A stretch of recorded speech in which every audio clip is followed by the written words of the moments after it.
চলে এসেছি নলাডিতে। নলাডি মন্দিরে বসে আছি। আমি তো প্রায়ই আসি, আমার খুব ভালো লাগে, আমার খুব প্রিয় জায়গা।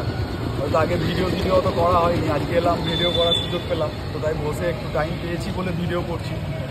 তো তোমাদেরকেও সবাইকে বলবো আর কি নলাডি এলে নলাটেশ্বরী আসার একটা মানে প্ল্যানিং করো, চিন্তাভাবনা রেখো। আর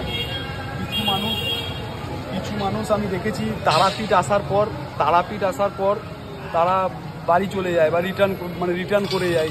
যাদের কলকাতা বাড়ি বা যারা বাইরে থেকে আসে তারা রিটার্ন করে যায়। তো তাদেরকে একটা কথা আমি বলবো যে তারাপীঠ আসার পরে মা তারা দর্শন করার পরেও যেন একবার আমাদের নলাটেশ্বরী এসে নলাটেশ্বরী মায়ের দর্শন করার একটু মানে চেষ্টা করেন। আর সেকেন্ড কথা হচ্ছে যে এটা হচ্ছে বীরভূমের একটা অন্যতম সতীপীঠ। দেখুন আপনারা মন্দিরটা দেখুন।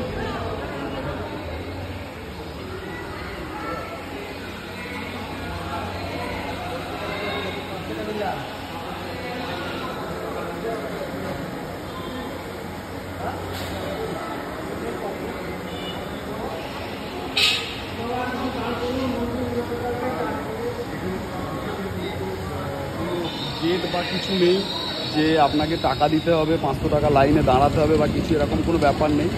আপনার যেটুকু ক্ষমতা আপনি সেটুকু পুজো ডালি কিনে এখানে পুজো দিতে পারবেন।